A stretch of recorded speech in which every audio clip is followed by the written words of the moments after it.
From the Ticats Audio Network, this is the Ticats This Week with RJ Broadhead and Luke Tasker.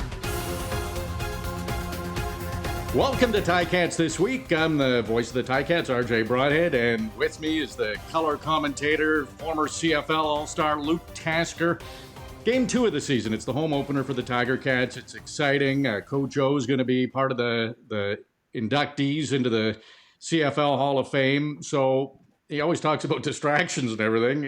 You kind of get the feeling that he's so mentally strong it won't be a distraction, but a tremendous honor for him. Well-deserved. 0-1 for the Tiger Cats, and they take on the 1-0 Calgary Stampeders, Luke. Now that you've had a few days to digest what happened last Saturday, are you concerned at all with what you saw from the Tiger Cats a week ago? No, not concerned and not surprised. It's hard, like we've said for a week of content on the Ticats Audio Network, it is hard to go out west and win. And a lot of the fixes, in my opinion, are just early season, sort of get the rust off and sort of simple repairs to make. For instance, and specifically in the turnovers that happened out in Saskatchewan, and I think that we'll see an emphasis on that ball security, and I expect to see Dane Evans specifically with the mindset of protecting the football, and that fix alone is plenty to change the course of a game. So I think we're going to see a much better, more cohesive Ticats in this week too. Some injuries going around, and that'll throw some adversity, and so that's sort of the unknown to me is how those are going to affect the course of this game. Well, I'm going to ask you specifically about some injuries coming up, Luke. So we don't cover everything right off the top. We're sprinting right through our list here. No, but I do think some of the technical corrections, some of the misses in the game offensively and defensively, I think those are the things we're going to see tighten up, and then honestly, RJ, I would love to see a productive first quarter. The Ticats had such a horrendous start of that game with a near turnover followed by a turnover in their own end, and that it's hard. It's hard to claw back into it after that. That's what I'll be watching for tomorrow night. A lot of 2-and-outs. They had trouble moving the football. The great play to Stephen Dunbar Jr., just a beautiful touchdown, perfect pass by Dane. You touched on it, and we think it's easy to just see a football team and see athletes and professional players who are supposed to put every distraction behind them and go out and play. You talked about the turnovers. Dane had a couple of fumbles, a couple of interceptions. Again, the offense didn't seem to be clicking, especially until that Stephen Dunbar play. Trouble running the ball. But you're a father. You have 3 boys, Luke. Dane Evans, congratulations. He has his first child, baby girl. But the due date was actually the game day against the Riders. So, there was some question of, and we didn't know until after the fact. Dane talked about it in practice that, he didn't know if he was going to play in the game. So he had a lot of other things on his mind, and not to make excuses, but maybe just as a father, Luke, just say how tough is that to go into a game? It's first game of the year. You're about to be a father for the first time in your life. You don't know when that call's coming. That was a lot on Dane's plate for game 1. Yep, it's a lot, and I'm sure that, and I mean, everyone who's from the outsiders to inside of the locker room, and certainly in Dane's family, is happy just for health and well-being in that situation. And yeah, surely that's tough. And I remember, I can think back to guys, to teammates who had all sorts of things going on, off the field and sort of in privacy that nobody else would ever know about. And sometimes it's something that's happy, and sometimes, like the birth of a child, which is equally as stressful. But then there's also times where I remember teammates going through some really hard things, family loss, and things going back, some guys in the States having issues that they couldn't, communicate properly or be in touch with their families. And boy, we're all human, and everybody has some off the field things and that certainly can affect, play on the field. I remember I remember my wife calling me before practice in my last season. And I'm thinking, I knew she had an ultrasound, and I'm thinking, oh no, she knows I'm at practice. This can't be good. She called me to tell me we were having Oh twins, yeah. and which we neither of us knew about. And then, going on the field, and of course that's good news. But I was equally as distracted for that practice. I can tell you. But yeah, I mean, all sorts of crazy things going on in life, and just happy that things have gone well for Dane and his wife. Absolutely, and think back to that game. He was the player that spoke to us in the post game show and basically put everything on his shoulders. You just have to love Dane Evans. He missed a couple of days of practice, but he's there. Everything should be a go for Saturday for Dane. I fully expect to see much better offense from the Tiger Cats. Tim Hortons Field will have a bit of an impact, but you look at so many of those issues. The defense didn't get enough pressure on Cody Fajardo. 8 sacks against, that's way too many. They have to convert on second downs. Defense has been on the field too long, and that's continued through the preseason as well, where the time of possession, the opposition has been able to trump the Tiger Cats in every game, including the preseason. So much to work on, and now you have a couple of injuries on the offensive line, and Brandon Revenberg and Chris Van Zyl will be the only two in their regular positions. Tyrone Riley will be at left tackle, first ever CFL game. Travis Vorncall, he seems to be able to move all over that offensive line. He'll be at right guard. And Jesse Gibbon moves to center with Alex Fontana injured. So,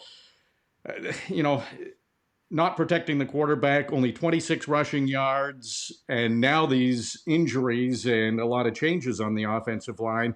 What are your feelings with that situation going into Saturday's game? It is a tough one, and it's going to be a question mark and something that you and I will surely have our eyes on and be addressing as the game progresses.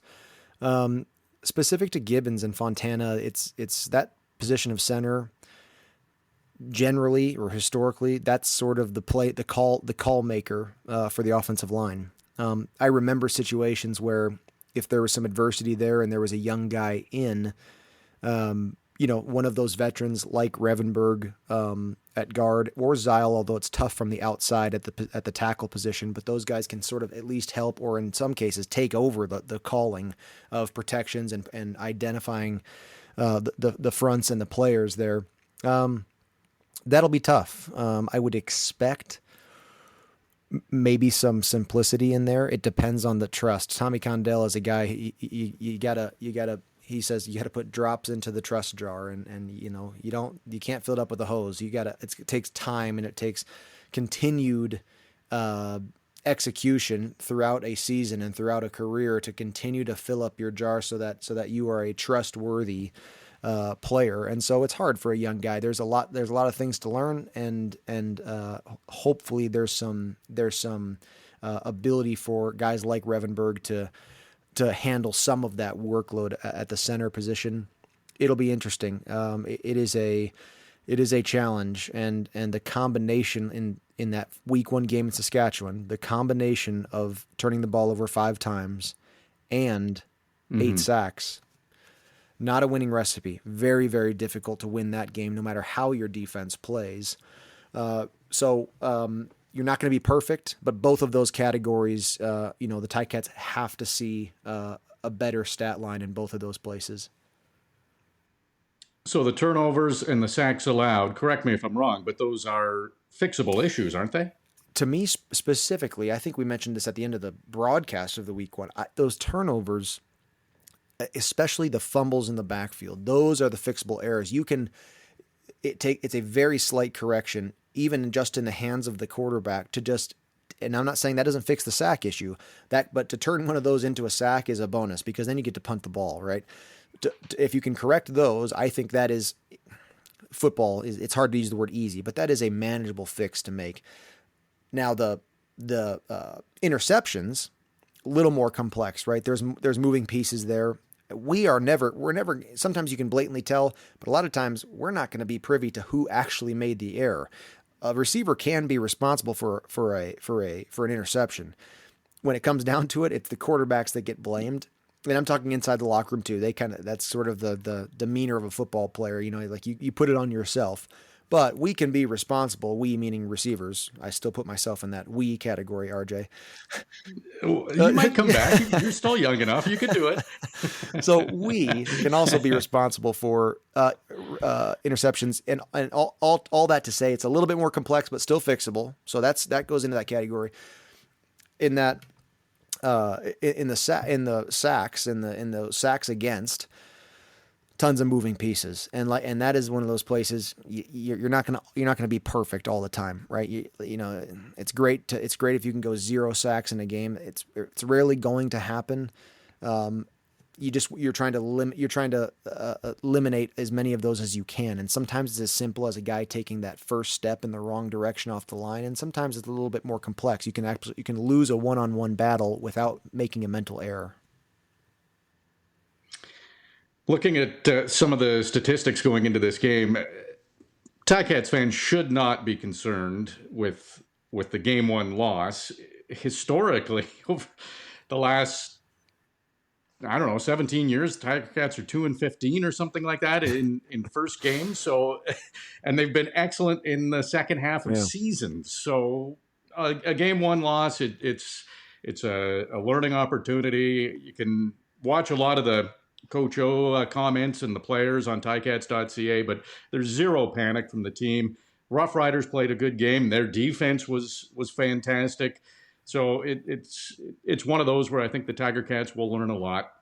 Another topic that seems to not really go away are these fourth quarters for the Tiger Cats. They were within 2 points of the Rough Riders, and then the Riders got those 2 touchdowns in 20 seconds, which might be a record. I think the CFL statisticians are looking into that to see if it is by one team for 2 fastest touchdowns. So let's hope it's not. Ticats don't need to be in the record book on that one. But the fourth quarter, Riders pulled away. And you look at the Calgary Stampeders who are coming to town, and they really didn't have much going until the second half. They outscored Montreal in their first game 16-3 in the second half and 10-3 in the fourth quarter. So it's the absolute reverse, the reverse of what the Tiger Cats are doing in the fourth quarter. Calgary seems to get better. So again, we're going to see a test. And the players, Tunde Adeleke talked about it. They know that they're having trouble closing out games. How do you change that? It's a little bit frustrating for players because it can't be a conditioning thing.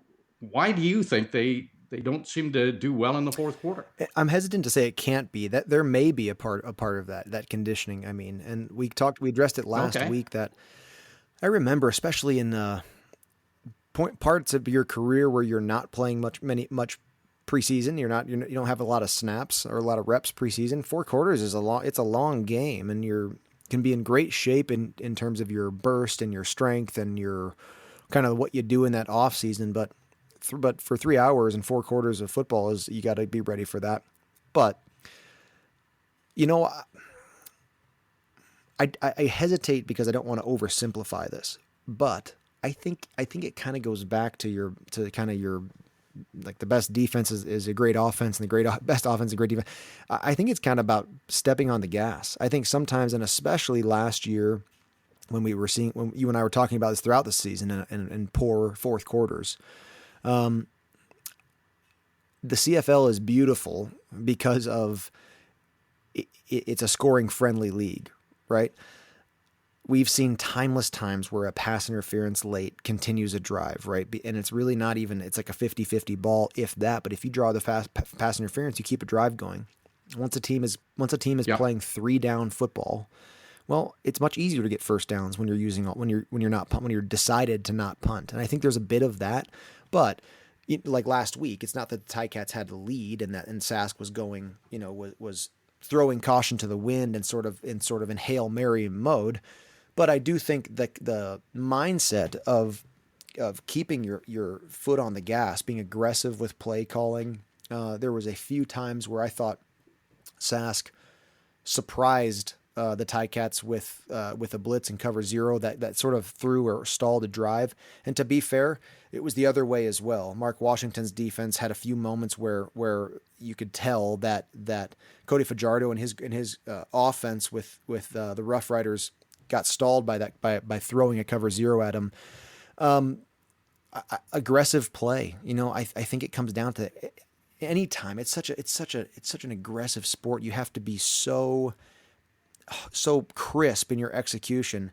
I think you have to keep that mindset of go in the fourth quarter. And if you hesitate, if you start to get a little bit of sort of that balancing, like let's just not mess up, man, the teams are too good in this league. It's too competitive of a game. I think you can really hurt yourself with that mindset.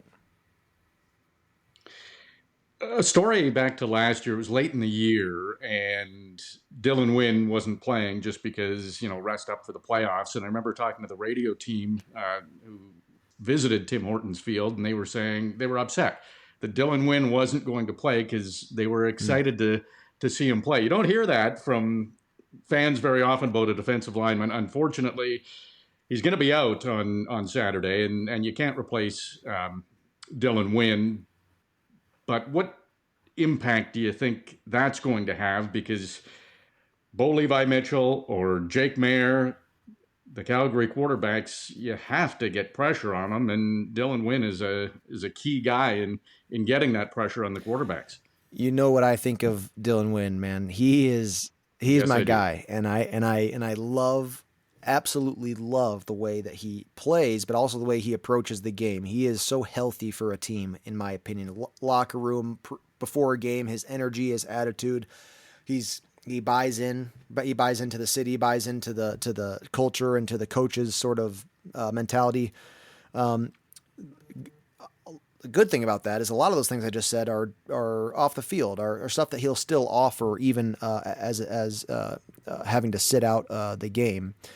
But on the field, you're going to feel that loss. You really are. It'll be interesting. You do have Ted Laurent that they can kind of use kind of wherever they want to in there. And Lee Autry's coming in and on the line as well, so he's going to get an exactly. opportunity. And you've got guys who are going to have to just step up. I mean, anytime you lose one of your outstanding guys on either side of the ball, you just hope that you can have that next man mentality. But that phrase gets thrown around maybe a little bit more than teams are often prepared for it, right? I mean, to lose one of your best is to lose one of your best. So I doubt that we'll make it through the game without addressing that as well, RJ.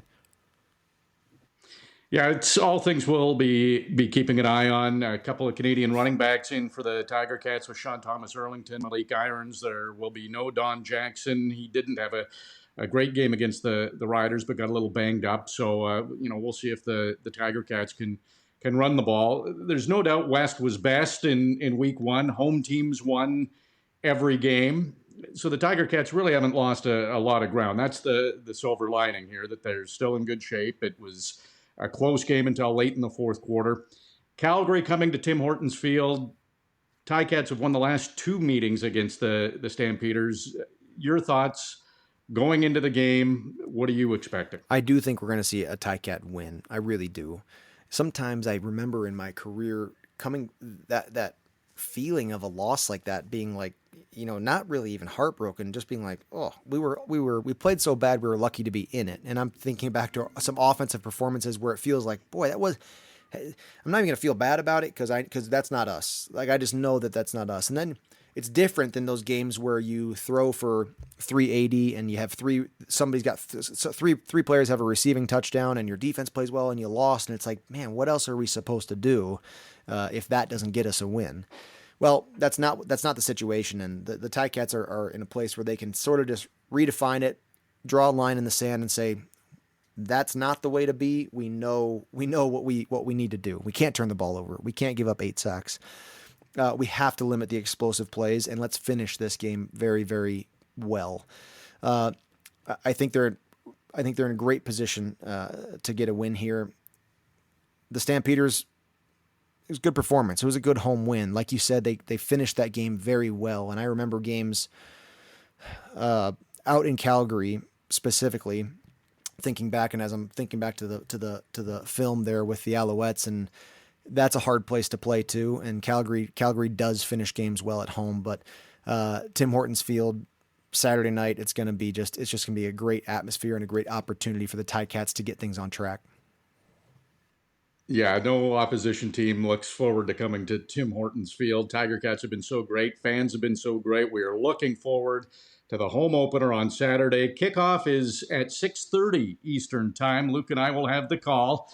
Calgary Stampeders, Tim Hortons Field to take on the Tiger Cats. Will it be win number 1 of many for the Tiger Cats? We'll find out in a little while. We'll talk to you on Saturday, game time across the Ticats Audio Network.